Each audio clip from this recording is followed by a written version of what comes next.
Hello, and welcome to another edition of Brussels Sprouts. I'm Andrea Kendall-Taylor. And I'm Jim Townsend. And we're so glad you can join us. As we approach the 1,000th day since Russia's full-scale invasion of Ukraine, the conflict is on a negative trajectory.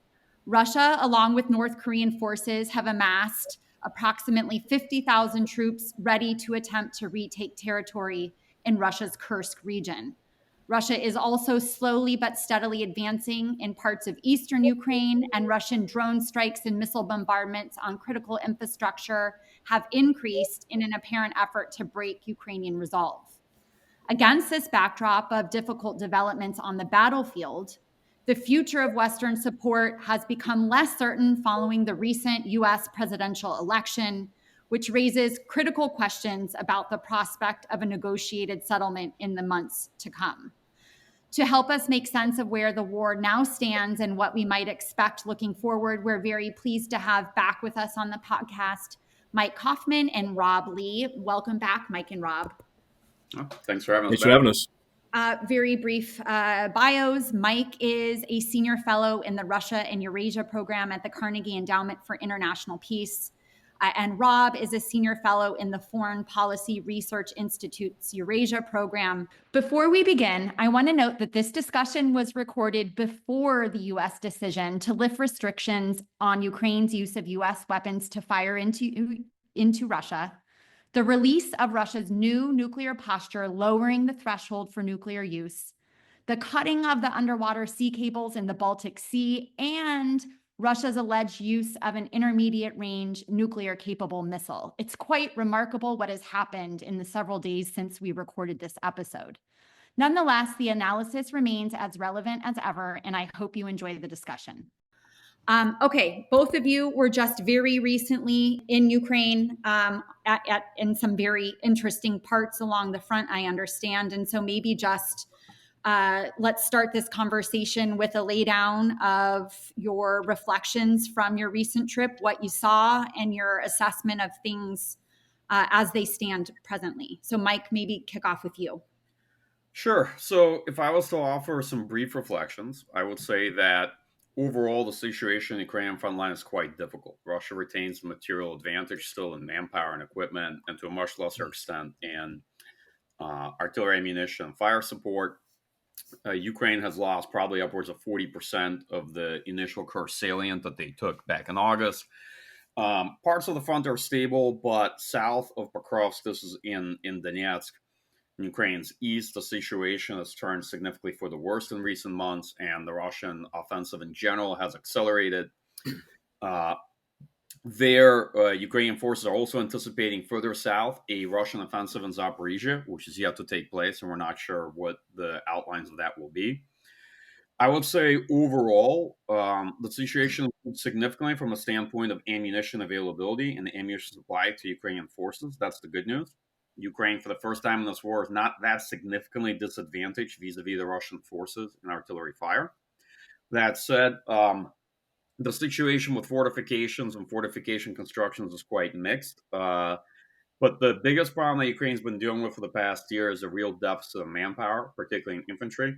Mobilization at first showed some good results early this summer, but then the numbers dropped off. I would say that the biggest issue Ukrainian forces have is that they are steadily just losing manpower, not able to effectively replace combat losses. They're not able to rotate units, so there's a degree of exhaustion amongst experienced brigades and depletion. And there's a steady fragmentation of the effort of parts of the front because as you lose combat power, you start having to staple different parts of units together to each other, so there's a degree of loss of cohesion. All right. Russian forces have not yet been able to achieve an operational breakthrough, but you've seen their pace of advance accelerate in recent months. The reason for that is for how they're fighting, primarily with small groups, alternating with larger mechanized attacks, but it's very hard for them to overcome an effectively mounted prepared defense. That said, I do see the overall challenge is one of Ukraine trying to compensate with drones for lack of manpower. The strategy is effective, but it's not sustainable. All right. And I'm quite concerned about the current trajectory of the war. And I think that the situation, I'm trying to think of a good way to characterize it, perhaps not dire, but fragile. And I think that Ukraine still has opportunities to stabilize the front line. But I'm very worried that without significant adjustments and course corrections, that we're heading down a very, very negative path into 2025. And that despite all the constraints that Russia has, manpower, equipment, economic sustainability of the war, it is very clear that this war is not sustainable for Russia. Russia is operating simply with a longer timeline with Ukraine. And at the end of the day, that's what really matters. Yeah, I've heard you say before, Mike, they both have problems, but Ukraine's are far more urgent and pressing than Russia's. And so that, yeah, the timelines don't match up in that way. But Rob, what do you want to add? Yeah, Mike covered the main things. Right now, the situation on the front line is the most difficult it's been for Ukraine since spring of 2022. And the monthly Russian advances over the last 3 months have been the fastest since that time frame. The big difference we compare spring 2022 to now is that back then Ukraine actually had a manpower advantage, but they had a significant disadvantage in artillery fire. That Russia had a massive advantage in artillery and the rounds fired per day, and that's now switched. Where basically the ammunition situation in Russia still has an advantage, but it's closer to parity than it was before. And so the ammunition situation has improved. It's not perfect, but obviously it's improved. But the manpower situation is what's flipped. And so Russia has a significant manpower advantage on the front line.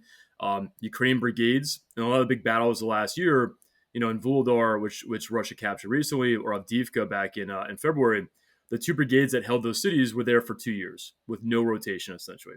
And so over time, those brigades just take casualties, they kind of degrade, and they're not getting rotated, whereas Russia is rotating their battalions quite frequently. As they take casualties, they get rotated off the front line. A new battalion, a new regiment gets deployed, and they start doing assault operations. So that basic trajectory has been very, very tough for Ukraine. And overall, I think the situation is that both forces are fraying, where the high rate of casualties means that the infantry component, there really isn't that much experience because the losses are so high that you lose a lot of that small unit leadership, a lot of the kind of platoon command leadership, and promotions are quite rapid. And so the quality in the infantry has degraded, I think, on both sides. The quality of support capabilities has improved. So artillerymen, FPV units, right, who are less likely to take casualties, you have very experienced people doing those roles, but the infantry itself is kind of degraded. But different parts of the front line, the nature of the fight is quite different. And I think it's important to keep that in mind that in Kursk, the main threat that, or one of the main threats that Ukrainian forces face there are glide bombs. That's how Russia's compensated. Russia doesn't have that much artillery there. They compensate with aviation. Elsewhere in the front line, it might be a kind of significant artillery advantage. And then other parts, like in Pokrovsk, we met a brigade commander there who was saying that basically that Ukraine had advantage in artillery fire there, which is a unique thing that we've not really heard before. But the manpower situation was so bad that basically Russia's still advancing. And Russia's kind of adapted where now it's a lot of very small level infantry assault. So, fire team level 4, 5, 6 men. That makes it more difficult to counter with FPVs, with artillery, because they're moving in such small units. And that because Ukraine has such infantry deficit, even small fire teams can kind of take positions, gain a foothold somewhere, and kind of just build on it. So, as Mike said, the situation is really difficult. The trajectory is not, it looks quite negative. And, Ukraine passed a new mobilization law back in April, went into effect in May. Initially, it significantly increased the numbers of soldiers that Ukraine was getting per month. That is now decreasing. And so we're now at a phase where, it's a question of how much casualties is Ukraine taking per month, how many men are they mobilizing and getting volunteers. And, as Mike said, it's hard to kind of make a comparison, a relative comparison of sustainability for this war, because we know Russia has economic problems. We know they have manpower issues. We know that the financial incentives for Russians to volunteer is going up dramatically. But it's also very problematic on the Ukrainian side. And Ukraine is also taking heavy casualties. And the trajectory right now is not positive. And before we talk about, the new administration coming in the U.S., regardless of who the new administration was, I think a kind of policy change needed to be thought through, because right now the battlefield situation is quite negative. And then we're also waiting, the energy situation has been a really significant concern of ours too. We know that Russia went after Ukraine's energy grid quite extensively in April and March and knocked out a lot of their power generation capacity. We've been waiting for a large missile strike for a couple months now because Russia's been holding back a lot of the missiles. The number of Shahed strikes has increased, but the missile strikes have not. And so that's another thing to keep in mind this winter. If it's a cold winter in particular, that defending Ukraine's energy grid is going to be another significant priority, and that could be another really big problem. Yeah, there's so many different directions I think we could take the conversation, but I guess I want to get to Kursk and what's happening there. Let's go there first. Let's go to Kursk, and both of you have obviously talked quite a bit about the manpower issues. Russia, for its part, is now being augmented by North Korean fighters. Give us a sense of what you expect to happen around Kursk, how effective, how successful. Mike, you mentioned the Russian forces have already taken something like 40% of the territory that Ukraine held for some time. But now they're surging forces to that area along with the North Korean fighters. Do you think that they are now going to be able to fully expel Ukraine from that territory? And then I think the question we'll want to get at is whether or not the timing has anything to do with kind of clearing out that issue before thinking about some sort of negotiations now that we've got President Trump. But let's set that part aside and first give us lay of the land of what's happening around Kursk, and whether or not you think the role that North Korea plays in this. How important are those additions there, or is it more symbolic? Over to you. Okay, thanks, Andrea. So on Kursk, what's been happening in Kursk is that Russian forces have steadily built up over the last couple months. It's not really clear what the force sizes are, but let's say a rough guess is Ukraine maybe has around 30,000 troops and Russia has 40 to 50,000 troops there deployed. They counterattacked in September and took back parts of the Kursk pocket. Kursk is a difficult area to defend because of the terrain and the topography. It's not easy to dig in or to build a consolidated line of defense in that particular area. And there's a challenge logistically because only one main supply route running from Sumy to Sudzha in Kursk. So it's not the easiest area to hold. That said, a lot really depends on how much Russia wants to throw at it. They've had some assaults recently that were quite costly, that were repelled. And their priority is still in Ukraine's east and continuing to advance south of Pokrovsk, right? Because of that, I think North Korean forces can be a factor in Kursk, maybe not a very significant factor, but it basically offers Russia another set of light infantry that they can employ to use against Ukrainian forces there. And if they have access to more North Korean troops to use specifically on their territory, meaning in the Kursk region, then it frees up Russian forces to fight in other parts of Ukraine. How effective North Korean troops will be, we don't know yet, right? There's a lot of questions of speculation there. Are they going to make a difference? I think tactically they could make a difference because numbers matter. I mean, at the end of the day, when you're conducting infantry assaults and you're talking about absorbing attrition, numbers do matter, even if the North Korean forces aren't particularly effective. Can Ukraine hold on to Kursk for the coming months? There's no way to guess and predict the outcome of battles, right? I don't think Kursk is about to be lost, but I certainly don't think that Ukraine is a good place to hold Kursk for a prolonged period of time either, the way it's going. It all depends how much Russia wants to throw at it, right? And how much they want to focus other supporting elements on Kursk as well. Kursk is probably the number one area for Russian glide bomb strikes right now. But it in terms of fire support and other things, Russian forces are not that focused on it. Meaning they're not in a rush. So actually, most of the evidence suggests that the Russian military isn't in that big of a hurry to retake Kursk. I'm a bit skeptical of it because if they were, then their attempts to take it back, I think, would have started much sooner and much earlier. And then maybe we can then, if you want, follow up a bit more the conversation on various peace ideas and negotiations. But last point on North Korea. The thing is, we don't know if the North Korean involvement, which is now direct involvement in the war, and increasingly we're seeing signs that North Korea is also shipping artillery of various types across Russia as well. Is this all we're going to see? If it is, then ultimately 10 to 12,000 North Korean troops don't really add much to the equation for Russia. Russian requirements are something like 30,000 men to be contracted per month, every month, to sustain this pace of operations. But if it's just the beginning of a much larger involvement, then that's a different story, right? And that's one of the big questions out there right now. Which of these two is true? Yeah. So, Rob, you can feel free to add to that, but just to like continue the discussion.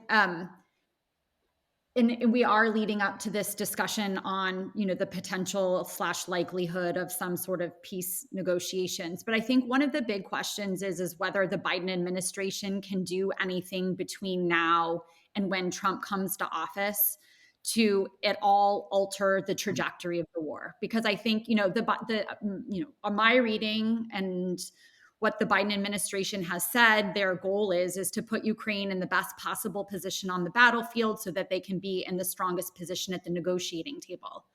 And if they end up being pushed to the negotiating table, they are, as you have both laid out, arguably in one of the weakest positions that they've been in for quite some time. So is there anything that the Biden administration could do to alter the current trajectory of the war between now and inauguration? So I think there's kind of two components. One is looking at the tactical side, the battlefield situation, how we can kind of maybe influence that. The second one is Ukraine is conducting a long-range strike campaign in Russia with their own kind of domestically built UAVs, and it's obviously trying to kind of compel Russia to raise costs, and that could also play a role in negotiations, right? If they raise costs for Russia, at some point maybe they make it so Russia wants to negotiate sooner, or they localize aspects of the war, so no strikes, energy infrastructure, things of that nature. So in terms of what can be changed on the front line, we're providing a lot more armored vehicles. Those are very important. Things like Bradleys are, the Ukrainians love them. They save a lot of lives. They bring additional firepower. The chain cannon can kind of compensate for lack of artillery ammunition in some cases, things like that. So more Bradleys, more Strikers, more armored Humvees. All those things are just, there's always a need in Ukraine for more armored vehicles, like M113s, right? Old kind of APC we use. Ukrainians use it for Kazovac, for all these other things. They just need a lot of these systems. So a lot more equipment. I think we are sending a lot of that. Ammunition. I think we're probably providing as much ammunition as we think we can. I don't know the exact numbers, but we're providing a lot of Gimlers for HIMARS. Obviously, artillery ammunition. We know artillery ammunition production rate has increased, right? I think we're now at 50,000 a month, is what Bill LaPlatte said yesterday. So we're providing more of that ammunition. One of the big ones is mines. So again, for a lot of these assaults, like we see videos, many of these Russian armored infantry assaults are stopped mostly by mines. And so, mines are not particularly sophisticated weapons. Ukraine is making a lot of improvised mines they can drop from UAVs. And there's no reason we can't help them make a lot of anti-personnel improvised mines they can drop from UAVs or some other ways. And again, just numbers here matter. If you produce large quantities of these mines, which can be remotely deployed, I think that could be quite useful. So that's on the battlefield. In terms of the kind of compellents, I think it's already been reported we're funding and subsidizing a lot of the production of Ukrainian UAVs domestically, which I think we're already working on. There's always this question about ATACMS, the Storm Shadow strikes into Russia. A lot of this comes back to missile availability, and I think that's a limitation here. I don't know the actual numbers, so it's kind of hard to say. But that's not going to likely have a significant impact on the battlefield because it's really not going to affect Russian logistics that much in some places. Maybe to some extent in Kursk, but probably not too much elsewhere.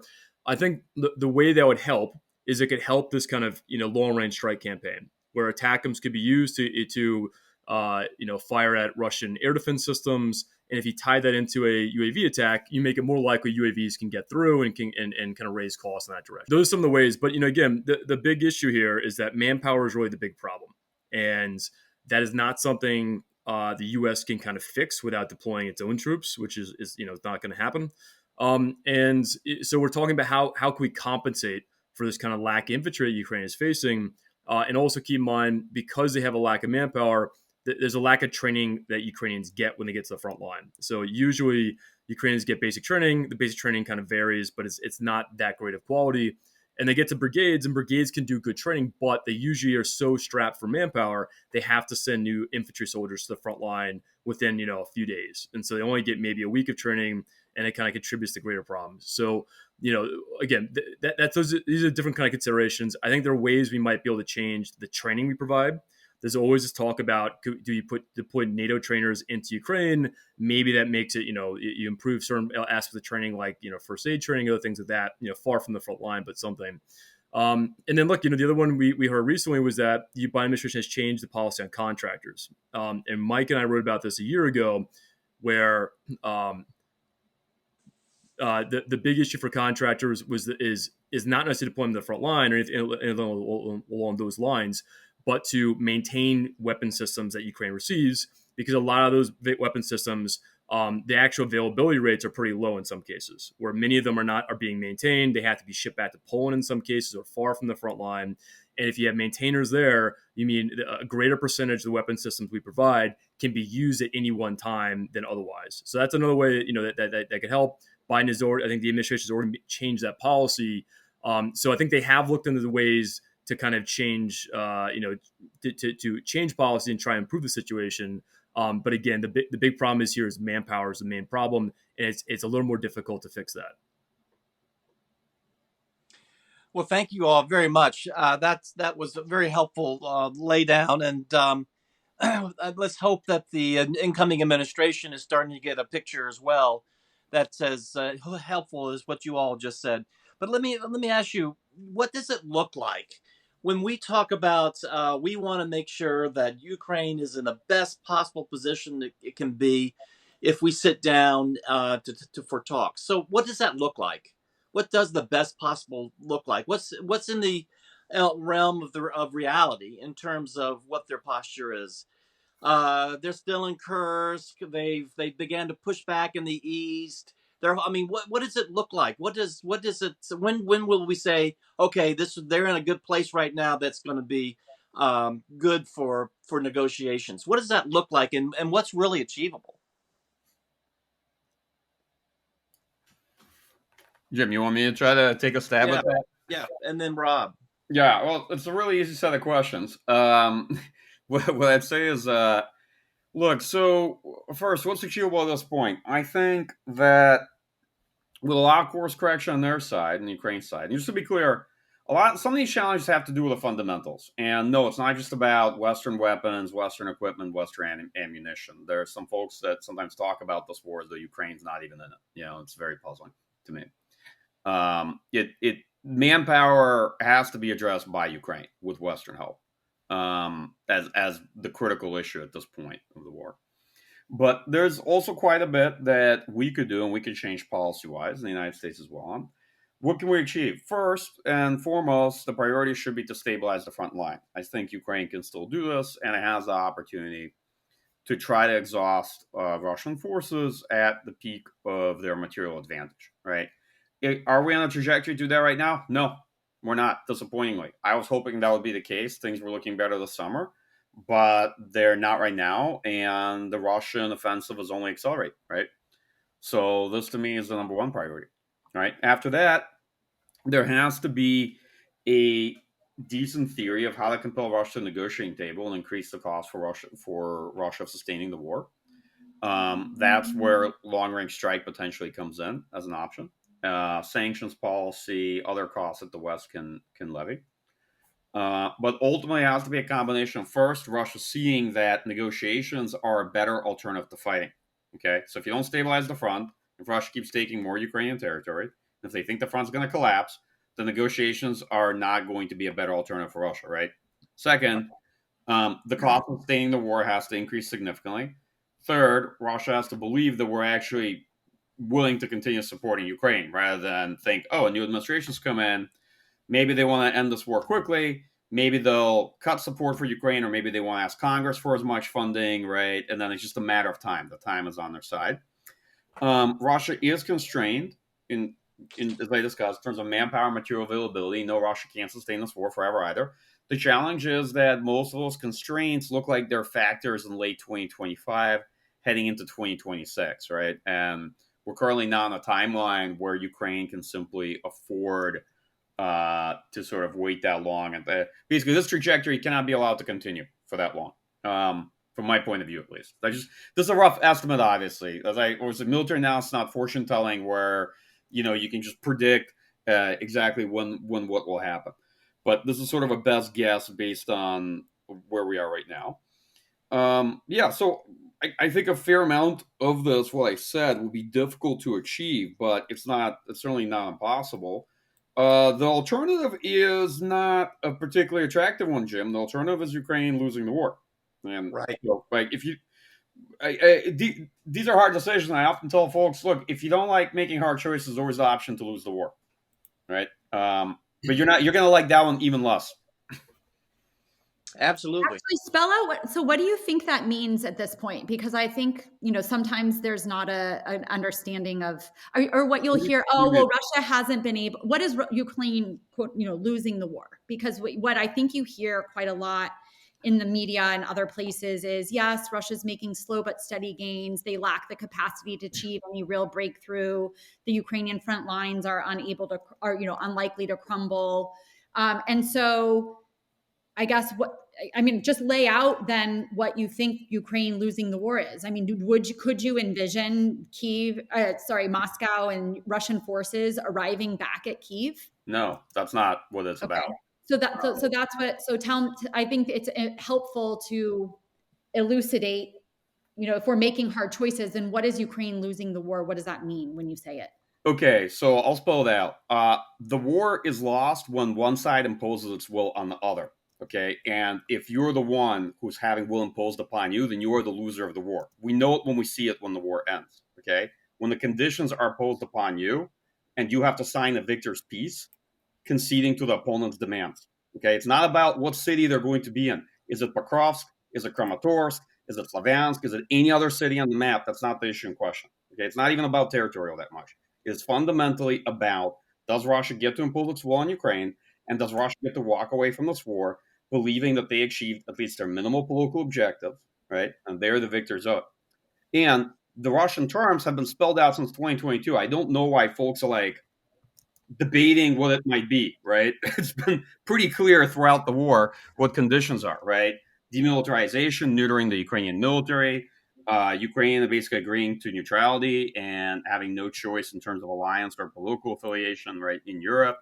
Sort of removal of Western forces and Russian say over Western defense cooperation with Ukraine, constitutional reforms to make Russian an official language, a host of other things I'm probably not remembering. I don't know why people are still focused on the land issue, though that's the matter really in question here. It's not. So to me, the issue of, can Ukraine lose the war and what does that look like? Yeah, so wars are fundamentally unstable systems. The kind of somewhat positive interpretation what the front line looks like today, I think belies the actual trajectory that we're on. And that eventually, if you're not able to stabilize the front, there will be a Russian breakthrough. And then even if there isn't, it's actually still a question of what's going to happen with Ukraine's critical infrastructure over the course of this winter and how much damage Russia is going to inflict.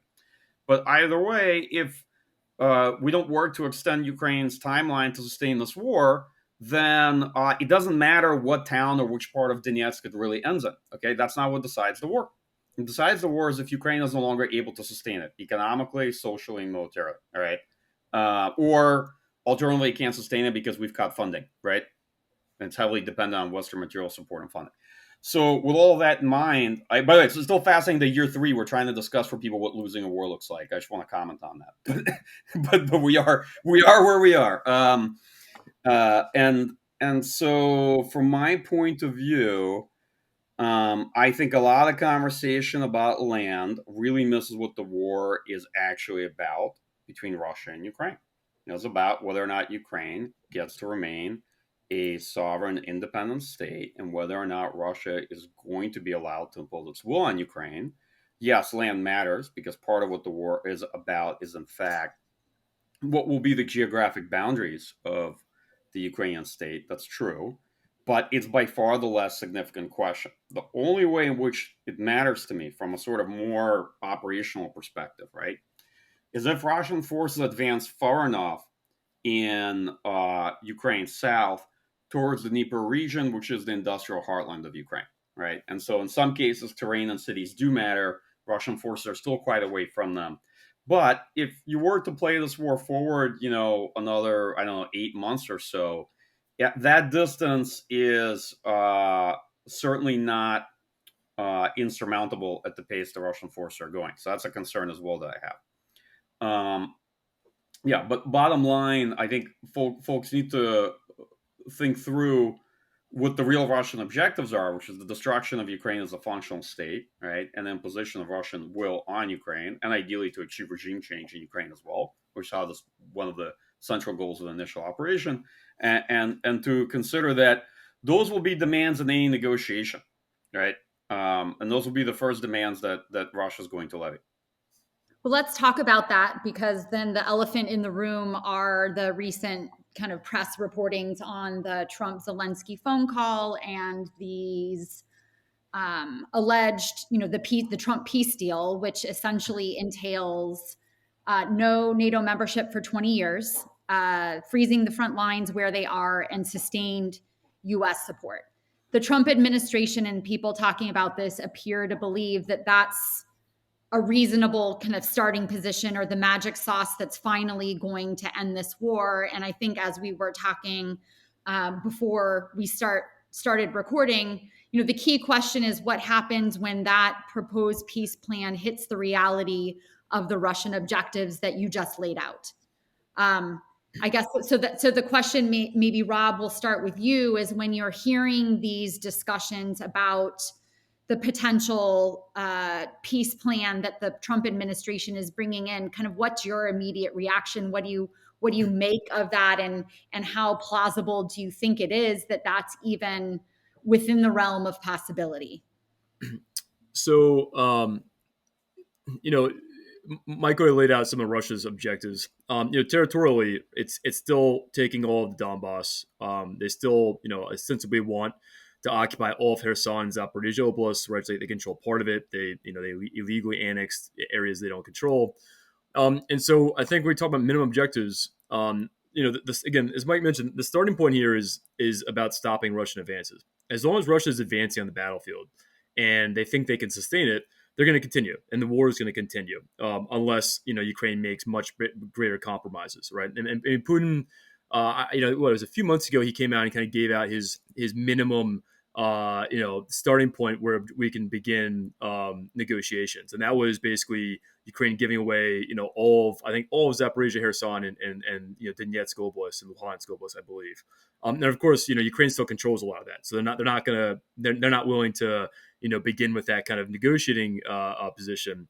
So I don't think right now we're in a good position for negotiations yet. I think the first starting point is Russia's advance have to be stopped. They have to get to the point where they are simply too costly, and Russia gets the opinion that they simply don't have good prospects to take all of the Donetsk Oblast by force, right? Because right now, look, they're advancing. They're advancing faster than they have since spring of 2022. Yes, we know all these economic and other issues they have, but I think their view is that the war is more sustainable for Russia than it is for Ukraine. And Putin has made it very clear that he's willing to take extremely high costs to achieve his objectives in this war. And Russians have been willing to go along with it. And so there's a question about will they have to do a mobilization at some point? Maybe maybe they can keep paying people enough. Maybe they can get more foreign troops, right? I don't know. We'll have to wait and see. But as we were saying, the situation for Ukraine is also very tough manpower wise too. And the more people Ukraine takes out of the economy creates greater economic problems for Ukraine as well. And so there are all sorts of kind of issues in that area as well. So, again, I think the first starting point is stopping advances on the battlefield. That has to be an element from Western support. And if you cut off Western support before that happens, well, I don't see any reason why Putin would negotiate from a kind of position of weakness. He considers from a position of strength. And Russia still has very ambitious objectives. They're going to try and achieve whatever they can. As Mike mentioned, a lot of that comes back to neutering Ukraine, both in terms of security, preventing them from having, making cuts about their military capabilities, and also determining who's in charge and other kind of domestic, policies which Russia objects to and they want to have a say in. And so, that it comes back to sovereignty. But another really key aspect here is even if you do a ceasefire, it's really important to keep in mind that Ukraine, they could have a political crisis, right? If Ukraine does agree to any kind of compromise or a ceasefire or anything along those lines, it could create a lot of issues domestically in Ukraine, and then Russia could try and capitalize on that too. right? So there are a variety of risks here. And I don't think it's as easy a situation of let's just freeze the front line where it is, partially because Ukraine is in Kursk right now. So that adds an element of leverage that Ukraine has to the conversation. But it's clear that Russia wants far more than just freezing the current front line. They want more than this, and Ukraine is going to fight for it. And so, we're not in a position yet where negotiations, I think, are gonna happen unless the Trump administration comes in and says we're going to cut off all aid and put Ukraine into a really difficult situation.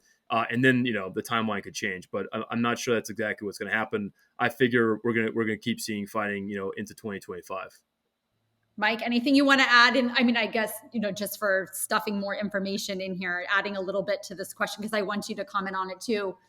Putin at Valdai adopted a very different kind of tone in the way that he talked about the West, much less antagonistic, much less of this kind of like civilizational conflict. Do you take, I mean, I'm being intentionally setting up a straw man for you. But do you read into that anything about then Putin's desire to deal with Trump and his belief that with a new Trump administration, he will be able to impose his maximalist demands on the West? Talk a little bit about, from Putin's perspective, what you think he may be hoping, and whether or not you think from his perspective, anything in this Trump quote unquote peace plan is attractive. Sure. So first, just want to be clear, I'm not sure where folks are sensing any Russian desire to negotiate. Russians think they're winning right now, and their hand is only improving and getting stronger, right? So just because the U.S. administration is changing, and maybe the United States wants to find a way to end the war, doesn't mean Russia does. Like, the Russian alternative to fighting right now isn't better.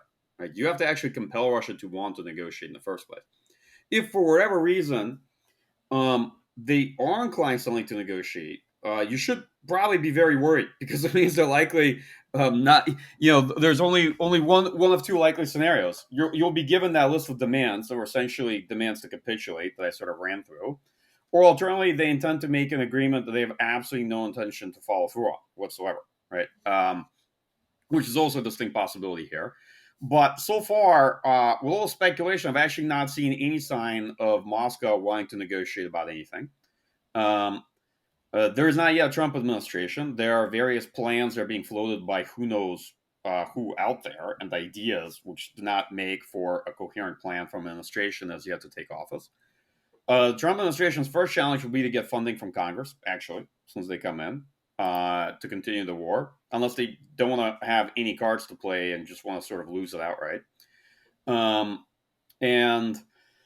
Regarding what I've heard that might be of appeal to Russia, the only one I've heard was a proposal for Ukrainian neutrality for the next 20 years, which actually sounds like something Vladimir Putin wants. But I don't think that's going to be the end of it. That's going to be the beginning of the Russian demands for concessions rather than the end. And ultimately, it's not clear why Ukraine would agree with that without some kind of backstop, right? Because all that does is just leave Ukraine in the lurch, with Russia rearming and then potentially able to continue the war with a new phase of aggression against a substantially weakened Ukraine, which is what everybody worries about in Kiev. But in general, I'm a bit puzzled by the notion that because Trump is coming into office, Putin will suddenly abandon the campaign that they're currently prosecuting and want to sit down and discuss something with the United States. If anything, I think that they might change stylistically the way they talk about the conflict. But the Russian conclusion for a long time has been that even with Trump in charge, their conflict fundamentally with the United States bureaucracy, with what they refer to as the deep state, and that across the U.S. establishment, the overall consensus is that Russia is an adversary that must be contained and deterred. Which I think Except for the new head of the DNI, I'm not sure she would share your assessment. Yeah, well, she still, has to get confirmed, I think. But yeah, like I said, it's But interesting, the establishment is not the person just at the top of the organization. A lot of people don't know that. It's actually like millions of people that work in the government. So it's a lot more than just a couple nominees, and um, you'd be surprised how much of a vote the bureaucracy can get. So at least that's my view, and I could be completely wrong. I think. But I'm not going to take your bait, Andrea. Sorry. Good try. Good try. I had to try. Jim, uh, you can throw something spicy in here. Come on. yeah. Well, well, I think the Trump administration will have early on its agenda, whether it wants it or not, because I do think um, their initial agenda is going to be focused on domestic things. It's not going to be so much Russia, but Russia is going to pop on their screen as soon as they have to deal with what to do about the Biden assistance that will be going out the door. It's going to be a lot. It's going that pipeline. It's going to take a lot to empty that pipeline. And I think when Trump takes power, he's going to have to make some fundamental decisions early about whether to stop the assistance going to Ukraine. And Mike, you talked a little bit about this. Is he going to do that? Is he going to have an assistance package going to the Hill? Which I would sincerely doubt that. But he's going to have to make these decisions on what his policy is going to be in terms of assisting Ukraine pretty early. I think events are going to force him to show his hand. And I'm just wondering if you know that assistance is his leverage. The assistance is his leverage over Ukraine, but it's also his leverage over Putin too. I mean, we've heard earlier on that he could threaten Putin with, if you don't cut a deal and play ball with us, we're going to really fill Ukraine full of. So this assistance is leverage, and he'll have to signal early on whether he's going to use this leverage or not. So I'm just wondering, all this stuff coming out about a potential peace deal.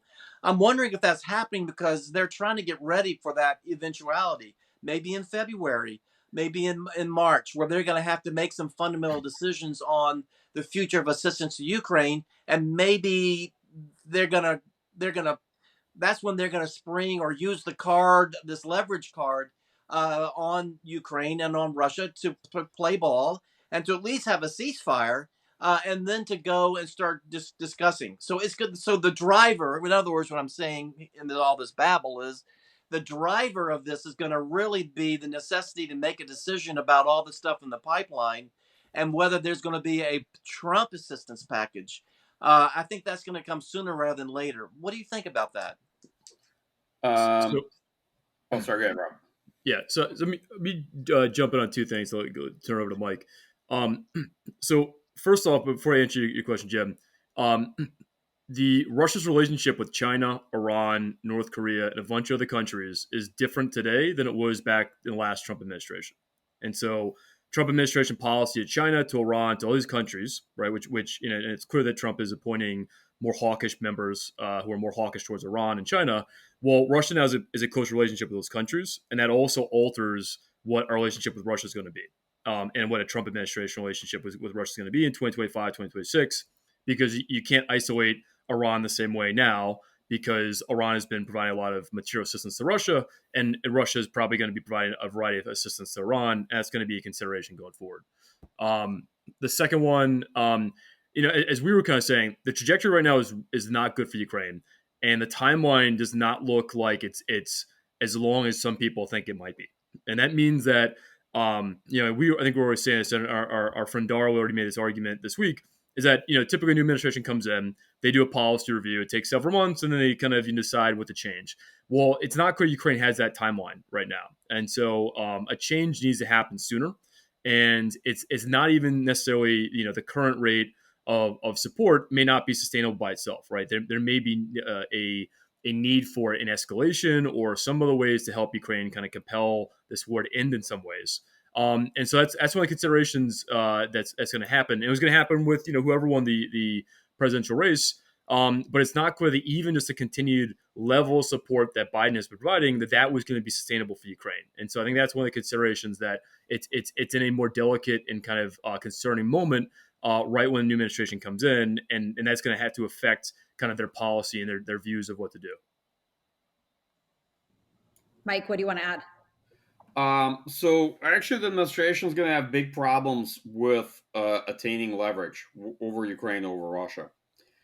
Funding is the first order problem. If they want to send weapons to Ukraine, they need to get money. The odds that Congress is going to give them as much money as the Biden administration got last year, I think, are very low, which is the first order issue. So how are they going to substantially change, let's say, the course of this war without the funding and the presidential drawdown authority, right? This is issue one. Issue two, they cannot just threaten to cut off support for Ukraine, because in order to try to get, let's say, leverage over Zelensky, because that would de facto mean Ukraine losing the war and us losing the war, and it's actually not a very good threat, right?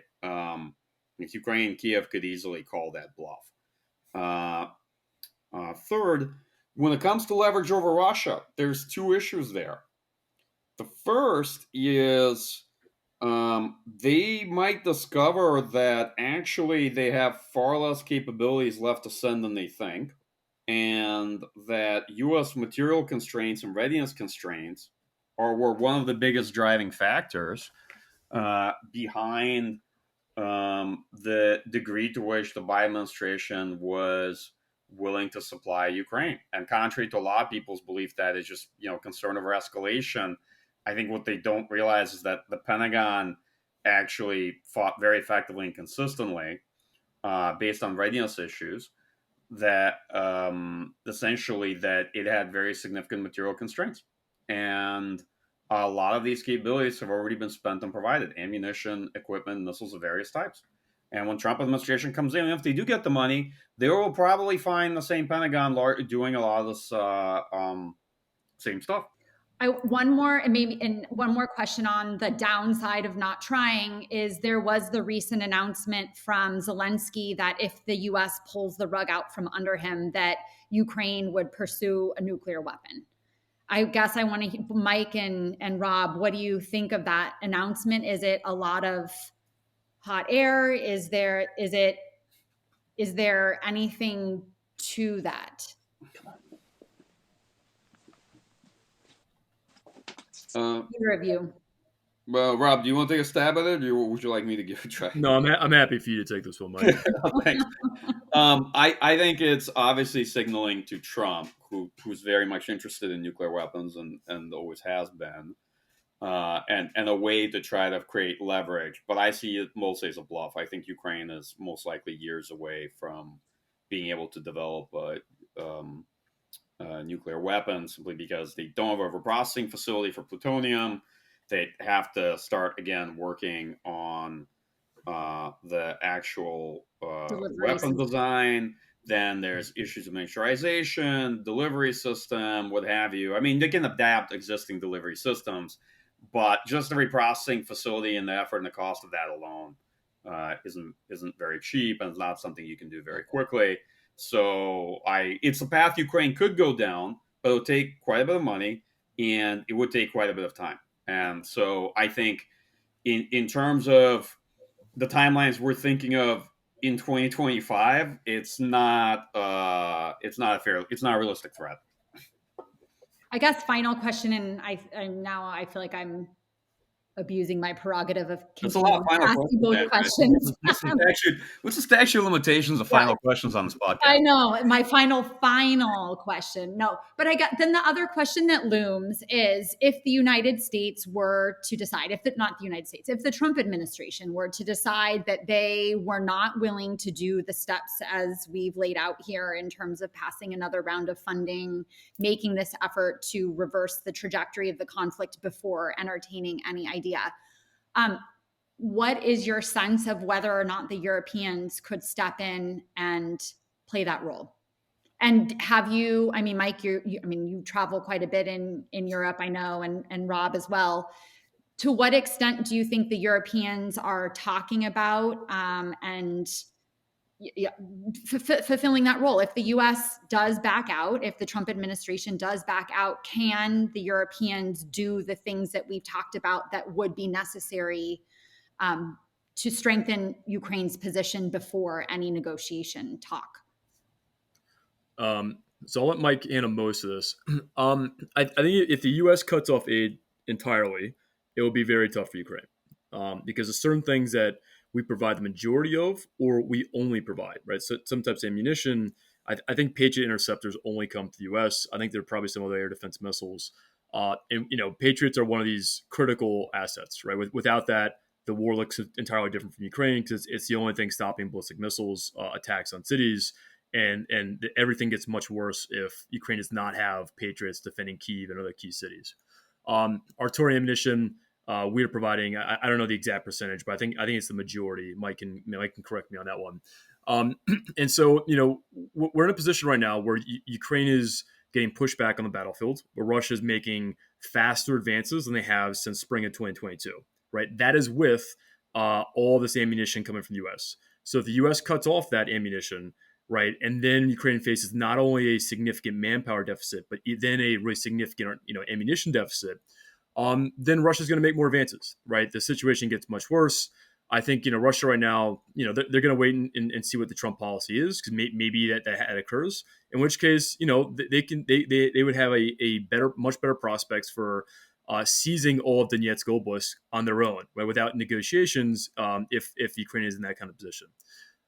So I think there's things that Europe can do, but one of the problems is we're talking about aid and these other situations is that a lot of what Ukraine needed was from Western countries to make decisions back in 2022 about scaling up ammunition production, scaling up equipment production, other things that didn't happen, and so it's difficult to scale up some of those things now, right? It's not a short-term kind of fix. And so some of this is a consequence of the choices or things that were not decided back in 2022. Kind of constraining options that can be provided to Ukraine now. And so it's in many cases, it's not as simple as that. And, as Mike was saying, the U.S. has constraints too. And, I know that there have been ammunition constraints in the U.S. military, the last couple of years based on things we provided to Ukraine that we could not train on. Right. And some of these are, I think that it's a legitimate risk to take, but these are not, these are not nothing, right? These are actual, risks the U.S. took, in kind of, undermining or not undermining, but taking away from maybe training and other things in order to sustain Ukraine. So I think a lot of those issues are there, and I think if the U.S. cuts off support entirely, Russia's going to think that they have a better trajectory, that they are more likely to succeed on the battlefields, and I think they're going to keep pushing in that direction. I'm not sure Europe can really compensate entirely. Although I would keep in mind, Ukraine produces a lot of FPVs. They produce a lot of UAVs now.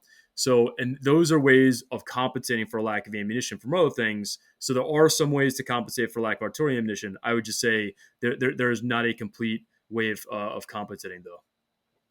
Anything to add? Final thoughts, Mike? I think Rob's done a great job summarizing this. The only I'd say is that Europe has done better recently in artillery ammunition deliveries and are finally getting close to the 1 million shells that they were supposed to have delivered by March of this year.